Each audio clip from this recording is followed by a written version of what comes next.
വീഡിയോയിലേക്ക് സ്വാഗതം. അപ്പോൾ ഇന്നെന്ന് വെച്ച് കഴിഞ്ഞാൽ ഞാൻ മാളക്കുട്ടീനെ നല്ല മലയാളി മങ്കയായിട്ട് ഒരുക്കുന്നുണ്ട്.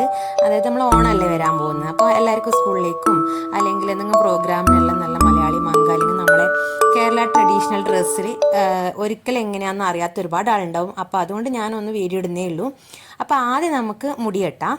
അതിന് മുന്നേ ഞാൻ നമ്മളെ പട്ടുപാവാടേൻ്റെ ബ്ലൗസ് ഇട്ട് കൊടുത്തിട്ടുണ്ട് കേട്ടോ. മലയാളി മങ്കൾക്ക് എന്ന് വെച്ചാൽ ബ്ലൗസ് വേണ്ടേ, അപ്പോൾ അത് ഞാൻ ആദ്യം ഇട്ട് കൊടുത്തിട്ടുണ്ട്. കാരണം മുടി കെട്ടിക്കഴിഞ്ഞാൽ പിന്നെ ബ്ലൗസ് ഇടുമ്പോൾ മുടി കെട്ടിയത് പോകുന്നതുകൊണ്ടാണ്. അപ്പം ഒരു പട്ടുപാവാടേൻ്റെ ബ്ലൗസ് ഇട്ടിട്ടുണ്ട്. അതിനുശേഷം ഞാനത് മുടിയൊക്കെ ഒരു സൈഡിലേക്ക് വാരിയിട്ട് ആദ്യം ഒരു പുഴു ഇട്ട് കൊടുത്തു. പിന്നെ അതിൻ്റെ മേലെ കൂടി ബണ്ണിട്ടിട്ട് ആ ബണ്ണിനെ കവർ ചെയ്യുന്ന ഭാഗത്തിന് മുടി ചുറ്റും ആക്കിയിട്ട് അതിൻ്റെ മേലെ വേറൊരു പുഴു കൂടി ഇട്ട് കൊടുത്തു. എന്നിട്ട് പിന്നെ യൂപ്പിന് വെച്ചിട്ട് എല്ലാ ഭാഗവും കുത്തി കൊടുക്കുന്നുണ്ട് ടൈറ്റായിട്ട് നിൽക്കാൻ വേണ്ടിയിട്ട്. ഇതണ്ടാ ഇപ്പം നമ്മളെ മുടി കെട്ടിയത് ഇങ്ങനെയാണുള്ളതിൻ്റെ പുറകു ഭാഗം. അപ്പോൾ ടൈറ്റായിട്ട് നിന്നോളൂ അവിടെ യൂപ്പിന്നാകുമ്പോൾ. ഇനി അടുത്ത് നമുക്ക് മുഖത്തിൻ്റെ മേക്കപ്പ് ചെയ്യാം. അപ്പം ഞാൻ ആദ്യം കുറച്ച് ഫൗണ്ടേഷൻ ഇട്ട് കൊടുക്കുന്നുണ്ട്. വളരെ കുറച്ച് യൂസ് ചെയ്യുന്നില്ല കേട്ടോ.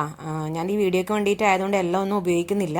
അപ്പം നിങ്ങളെ കയ്യിലുള്ള മേക്കപ്പ് നന്നായി മേക്കപ്പ് ചെയ്യാൻ അറിയുന്നവർക്ക് ഇട്ട് കൊടുക്കാം കേട്ടോ. അപ്പോൾ എനിക്ക് അറിയുന്ന പോലെ ഞാൻ ചെയ്തത് ഇട്ടിട്ടുണ്ട്. അപ്പോൾ ഞാൻ ഫൗണ്ടേഷൻ വളരെ കുറച്ച് മാത്രം ഇട്ട് കൊടുത്തിട്ടുണ്ട്. അപ്പം നല്ലതായിട്ട് എല്ലാ ഭാഗത്തും ഒന്ന് തടവി കൊടുത്തു. അപ്പോൾ അത് കഴിഞ്ഞിട്ടാകുമ്പോൾ ഞാനിവിടെ പൗഡറാണ് ഉപയോഗിക്കുന്നത്. കാരണം എൻ്റെ കയ്യിൽ റോസ് പൗഡർ ഇല്ല. അപ്പോൾ സാധാരണ ഒരു പൗഡർ ആണ് ഇട്ട് കൊടുക്കുന്നത്. റോസ് പൗഡർ ഉള്ളവർക്ക് അത് ഇട്ട് കൊടുക്കാം കേട്ടോ. എൻ്റെ കയ്യിൽ ഇല്ലാത്തതുകൊണ്ടാണ്. പിന്നെ ഞാൻ ഒരുപാട് മേക്കപ്പ് ഐറ്റംസ് ഒന്നും യൂസ് ചെയ്യുന്നില്ല. കാരണം ഐ ഷാഡോ അതൊന്നും ഞാൻ ഇട്ട് കൊടുത്തിട്ടില്ല. അപ്പോൾ നിങ്ങൾക്ക് നിങ്ങളുടെ കയ്യിൽ അവൈലബിൾ ആണെങ്കിൽ നിങ്ങൾക്ക് ഇട്ട് കൊടുക്കാം. അപ്പോൾ അത് പൗഡർ ഇട്ട് കഴിഞ്ഞു. ഇനി അടുത്തത് പുരികം വരച്ചു കൊടുക്കണം. അതിന് ഒരു കുഞ്ഞ് ഐബ്രോ പെൻസിൽ കുഞ്ഞത് ചെത്തി ആയിപ്പോയതാണ്. അപ്പോൾ അതിനെ കൊണ്ട് ഞാൻ ഒന്ന് പുരികം വരച്ചു കൊടുക്കുന്നുണ്ട് രണ്ട് ഭാഗത്തും. കാരണം പുരികം എന്തായാലും ഒന്ന് വരക്കണം, ഒന്ന് കളർ ചെയ്ത് കൊടുക്കണം, നല്ല പുരികമുള്ളവരായാൽ പോലും. അപ്പോൾ അതാ ഞാൻ വരച്ചു കൊടുത്തിട്ടുണ്ട്. ഇനി ഞാൻ ആദ്യം ഐലൈനർ വരച്ചു കൊടുക്കുകയാണ് കേട്ടോ മേലെ. അപ്പോൾ എൻ്റെത് വെച്ച് കഴിഞ്ഞാൽ എനിക്ക് ആ കുപ്പിയിലുള്ള ഐലൈനർ വരയ്ക്കാൻ അത്ര വശമല്ല. അപ്പോൾ ഇതെന്ന് വെച്ച് കഴിഞ്ഞാൽ സ്കെച്ച് ഐലൈനറാണ് ഞാൻ യൂസ് ചെയ്യൽ. എനിക്ക് ഇതാണ് കൂടുതൽ കംഫർട്ടബിളായിട്ട് തോന്നുന്നത്. അപ്പോൾ ഞാൻ അതാണ് എപ്പോഴും യൂസ് ചെയ്യുക. അപ്പോൾ അതുകൊണ്ട് ഞാനൊന്ന് വരച്ചു കൊടുക്കുന്നുണ്ട്. നിങ്ങളെ കയ്യിലുള്ള ഐലൈനർ നിങ്ങൾക്ക് യൂസ് ചെയ്യേ. അപ്പോൾ എൻ്റെ കയ്യിൽ ഞാനിതാണ് യൂസ് ചെയ്യൽ. അപ്പോൾ അതുകൊണ്ടാണ് മാത്രമാണ്. അപ്പോൾ നല്ലപോലെ വാലൊക്കെ വരച്ചു കൊടുക്കണം. കാരണം നമ്മളെ മലയാളി മങ്ക എന്നൊക്കെ പറയുമ്പോൾ നല്ല വലിയ കണ്ണൊക്കെ വേണ്ടേ. അപ്പോൾ മേലെ ഇട്ട് കൊടുത്തിട്ടുണ്ട്. ഇനി താഴെ ഞാനൊന്ന് വരച്ചു കൊടുക്കുന്നുണ്ട്. താഴെ വരച്ചു കൊടുക്കാൻ ഇവളൊന്ന് ഇരുന്ന് തരുവില്ല കേട്ടോ. താഴെ കൺമഷിയൊക്കെ ഇടാൻ സമ്മതിക്കൂല. അപ്പോൾ അത് കഴിഞ്ഞിട്ട് ലിപ്സ്റ്റിക്കാണ് ഇട്ട് കൊടുക്കുന്നത്. അപ്പോൾ ലിപ്സ്റ്റിക്ക് ഞാനൊന്ന് ജസ്റ്റ് ഒന്ന് അവിടെ ആ കളറാക്കിയിട്ട് പിന്നെ കൈ വെച്ചിട്ടാണ് കേട്ടോ സ്പ്രെഡ് ചെയ്യുന്നത്. അപ്പോൾ അതിന് ശേഷം ഇത് മുല്ലപ്പൂ വെച്ച് കൊടുക്കുവാണ്. ഇത് എൻ്റെ കയ്യിലുള്ള ഒരു പ്ലാസ്റ്റിക്കിൻ്റെ മുല്ലപ്പൂവാണ്. അപ്പോൾ ശരിക്കും പൂവ് കിട്ടുന്നതാണെങ്കിൽ അതാണ് ഏറ്റവും നല്ലത്. ഇപ്പം നമുക്കൊന്നും കയ്യിൽ ശരിയായ പൂവില്ല, അതുകൊണ്ടാണ്.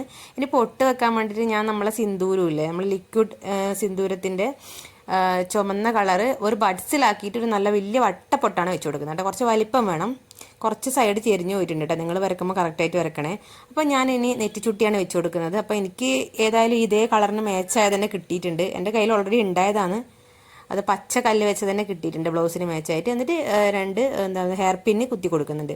ഇനി അടുത്തത് ജിമിക്കി നല്ല കൂട് കമ്മൽ തന്നെ ഇട്ട് കൊടുക്കണം കേട്ടോ. നമ്മളെ ട്രഡീഷണൽ ഡ്രസ്സിൽ പറയുമ്പോൾ നല്ല ജിമിക്കി കമ്മൽ തന്നെ വേണ്ടേ. അപ്പോൾ അത്യാവശ്യം കുറച്ച് വലിപ്പമുള്ളത് തന്നെ ഇട്ട് കൊടുക്കണം. അത് കഴിഞ്ഞ് ചന്ദനോ കളബോ എന്താ വെച്ചാൽ വെച്ച് കൊടുക്കാം. അത് കഴിഞ്ഞ് നമുക്കിനി ഡ്രസ്സ് സെറ്റ് മുണ്ട് ഉടുപ്പിക്കാം കേട്ടോ. കുട്ടികൾക്ക് എങ്ങനെ ഉടുപ്പിക്കേണ്ടതെന്ന് വളരെ ബുദ്ധിമുട്ടില്ല, കുഞ്ഞ് സൈസാണ്. ഇതിപ്പോൾ എൻ്റെ സെറ്റ് മുണ്ടാണ്. അപ്പം ഇത് 2.5 മീറ്ററുള്ള സെറ്റ് മുണ്ടാണ്. അത് ഇപ്പോൾ ഉടുപ്പിക്കണം എന്നുണ്ടെങ്കിൽ ഞാൻ ഫോൾഡ് ചെയ്തിട്ടാണ് ചെയ്യുന്നത്. അപ്പം നിങ്ങളൊന്ന് നോക്കിക്കോ. ചെറിയ ഇത് വാടകയ്ക്കൊക്കെ എടുക്കാൻ കിട്ടുമായിരിക്കും. പക്ഷെ അതൊന്നും ഇല്ലാത്തവരെങ്ങനെ ഉടുപ്പിക്കാന്നുള്ളതിന് വേണ്ടിയിട്ടാണ് ഞാൻ ഈ കാണിക്കുന്നത്. അപ്പോൾ എൻ്റെ ഡബിളാണ്. അപ്പം ഞാനിത് രണ്ടായിട്ട് മടക്കിയിട്ടുണ്ട്. എന്നിട്ട് അവിടെ ഒരു സേഫ്റ്റി പിന്ന് കുത്തി കൊടുക്കുന്നുണ്ട്, ഉടുക്കാനുള്ള എളുപ്പത്തിന് വേണ്ടിയിട്ടാണ്. എന്നിട്ട് ഒന്ന് ഫോൾഡ് ചെയ്യുന്നുണ്ട് കേട്ടോ. മോളുടെ ഹൈറ്റിനനുസരിച്ച് വെച്ചിട്ട് ഒന്ന് ഫോൾഡ് ചെയ്യുന്നുണ്ട്. എന്നിട്ട് ഇതാ പാവാടയിലൊന്ന് ഇറക്കി കൊടുക്കുന്നുണ്ട്. അപ്പോൾ അതിനുശേഷം ഇതൊന്ന് ചുറ്റിച്ചെടുക്കുന്നുണ്ട് പുറകിലൂടെ. സാധാരണ നമ്മളെല്ലാം ഉടുക്കുന്ന പോലെ തന്നെ പുറകിലൂടെ ഒന്ന് ചുറ്റിച്ചെടുക്കുന്നുണ്ട്. ആ ഫോൾഡ് ചെയ്ത് വെച്ചത് മാറ്റരുത് കേട്ടോ ആ ഹൈറ്റിന്. അപ്പോൾ അങ്ങനെ ആക്കിയിട്ട് ഒന്ന് ഇറക്കി കൊടുക്കുന്നുണ്ട് പാവാടയിൽ. എന്നിട്ട് ഇവിടെ ഞാൻ ഞൊറിഞ്ഞിട്ടാണ്, കാരണം ഇനിയും ഒരു ചുറ്റും കൂടി ചുറ്റി ഇവർക്ക് നടക്കാനോ ഇരിക്കാനോ ബുദ്ധിമുട്ടായിരിക്കും. അപ്പം നല്ലപോലെ ഞൊറിവ് എടുത്തിട്ട് അവിടെ ഞാനൊന്ന് കുത്തി കൊടുക്കുന്നുണ്ട്. അപ്പം ഞാൻ നേരത്തെ എടുത്ത് വെച്ചതൊന്ന് മാറ്റുന്നുണ്ട്, കാരണം കസവ് ഉള്ളിൽ വരാൻ പാടില്ലല്ലോ, കസവ് പുറത്ത് തന്നെ വരണ്ടേ. അതിനുശേഷം അത് ഉള്ളിലേക്കാക്കിയിട്ട് ഈ കസവിൻ്റെ ഭാഗം ഒന്ന് കറക്റ്റായിട്ട് പിടിച്ചെടുക്കുന്നുണ്ട്. അതിൻ്റെ ആ താഴത്തെ അടിവ് ഉള്ളിലോട്ട് മടക്കിയിട്ട് അവിടെ ഞാനൊന്ന് ഉള്ളിൽ പ്രസ് ചെയ്ത് കൊടുക്കുന്നുണ്ട്. അപ്പോൾ ഇതാ നമ്മുടെ സെറ്റ് മുണ്ട് ഇവിടെ ഉടുത്തിട്ടുണ്ട്. ഇനി ഇത് ടൈറ്റായിട്ട് നിൽക്കാൻ ഒരു ചരടോ അല്ലെങ്കിൽ ഒരു ബെൽറ്റോ ഇട്ട് കൊടുക്കണം. അപ്പോൾ എൻ്റെ കയ്യിലൊരു ചെറിയൊരു ബെൽറ്റ് ഉണ്ട്, ബ്ലാക്ക് കളർ തന്നെയാണ്. അപ്പോൾ അത് ഇട്ട് കൊടുക്കുവാന്ന്. ഇതാ പുറകുന്ന് നോക്കുമ്പോൾ അത് എങ്ങനെയുണ്ട്, അപ്പോൾ ടൈറ്റായിട്ട് നിന്നോളും. അപ്പോൾ അതിന് ശേഷം ഇനി മേൽമുണ്ട് അത് ഉടുപ്പിക്കാം. അതും ഇതുപോലെ നമ്മളെ ഹൈറ്റിനനുസരിച്ച് നോക്കണം കേട്ടോ. എന്നിട്ട് അവിടെ ഒരു മടക്കിയിട്ട് ഒരു പിന്ന് കുത്തി കൊടുക്കുന്നുണ്ട്, സേഫ്റ്റി പിന്ന്. അതിന് ശേഷം ഇതും അതുപോലെ ചുറ്റിച്ചെടുക്കുന്നുണ്ട്. ആ ഫോൾഡ്, മടക്കിയ ഫോൾഡ് മാറിപ്പോകാൻ പാടില്ല, കാരണം കുട്ടിയാണ്, അവരെ ഹൈറ്റിനനുസരിച്ച്. താഴെ ഞാനൊരു സേഫ്റ്റി പിന്ന് കുത്തുന്നുണ്ട്, കാരണം ഇങ്ങനെ പൊങ്ങി നിൽക്കുന്നുണ്ട് കറക്റ്റായിട്ട് നിൽക്കാൻ വേണ്ടിയിട്ട്. അപ്പോൾ 2 കൈയും ഉയർത്തി പിടിക്കാൻ പറഞ്ഞിട്ടുണ്ട് ഉടുക്കാനുള്ള എളുപ്പത്തിന് വേണ്ടിയിട്ട്.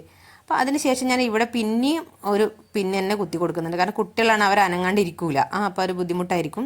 അതിനുശേഷം നല്ലപോലെ ഞൊറിവ് എടുത്തിട്ട് നമ്മുടെ കസവില്ലേ, ആ കസവ് മുന്നിൽ വരണം കേട്ടോ. മറ്റേ ഭാഗം ഉള്ളിലോട്ടിനെ മടക്കിയിട്ട് കസവ് മുന്നിൽ വരുന്ന വിധത്തിൽ ഇതൊന്ന് തിരിച്ച് വെക്കണം. ഇത് കണ്ട, ഇപ്പം നല്ല അടിപൊളിയായില്ലേ. നമ്മളെ ആ മുറിച്ചിട്ട് നൂലുള്ള ഭാഗം ഉള്ളിലേക്ക് ഫോൾഡ് ചെയ്ത് വെക്കണം. അപ്പം നല്ല അടിപൊളിയായിട്ട് താഴെ വരെ പിടിക്കണം കേട്ടോ. ഒന്ന് നല്ല പോലെ ഒന്ന് അമർത്തി കൈകൊണ്ട് നമ്മൾ സാരിയൊക്കെ ശരിയാക്കുമല്ലോ, വടി പോലെ ആക്കുന്ന പോലെ ആക്കിയിട്ട് താഴെ ഒരു പിന്ന് കുത്തി കൊടുത്താൽ അത് അവിടെ നിന്നോളും. നല്ല അടിപൊളിയായിട്ട് ഞൊറിവ് എടുക്കണം കേട്ടോ. എന്നിട്ട് അവിടെയും എവിടെയൊക്കെയാണ് നമുക്ക് പൊങ്ങി നിൽക്കുന്നത് തോന്നുന്നു അവിടെയൊക്കെ ഒരു പിന്ന് കുത്തി കൊടുക്കുക. അപ്പോൾ ഇതാ നമ്മുടെ സാരി സെറ്റ് മുണ്ട് ഇവിടെ റെഡി ആയിട്ടുണ്ട്. ഇനി നമുക്ക് ഓർണമെൻറ്റ്സ് ഒക്കെ ഇടാം. ആദ്യം വള, ഗോൾഡൻ കളർ വള തന്നെ ഇട്ട് കൊടുക്കണം. അപ്പോൾ 2 കയ്യിലും ഗോൾഡൻ കളർ വള ഇട്ടിട്ടുണ്ട്. അതിനുശേഷം ഒരു നെക്ലേസ്, എന്താണ് കാശിമാലയോ എന്താണെന്ന് വെച്ചാൽ, അപ്പോൾ എൻ്റെ കയ്യിൽ ഇതാണ് ഉള്ളത്, അതുകൊണ്ട് ഇട്ട് കൊടുത്തു. അപ്പോൾ അതിനുശേഷം എൻ്റെ കയ്യിൽ ഒരു ടെമ്പിൾ ഗോൾഡിൻ്റെ വലിയൊരു മാല ഉണ്ടായിരുന്നു, അപ്പോൾ അത് ഞാൻ ഇട്ട് കൊടുക്കുന്നുണ്ട്.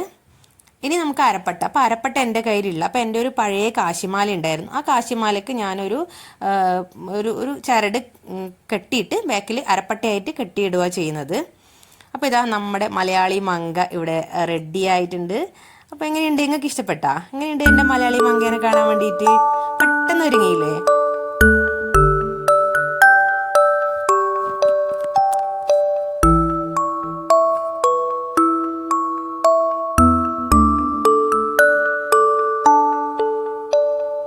അപ്പം എൻ്റെ മലയാളി മങ്കേനി എൻ്റെ വീഡിയോ ഇഷ്ടപ്പെട്ടു കഴിഞ്ഞാൽ ചാനൽ സബ്സ്ക്രൈബ് ചെയ്യാൻ മറക്കാൻ പാടില്ല.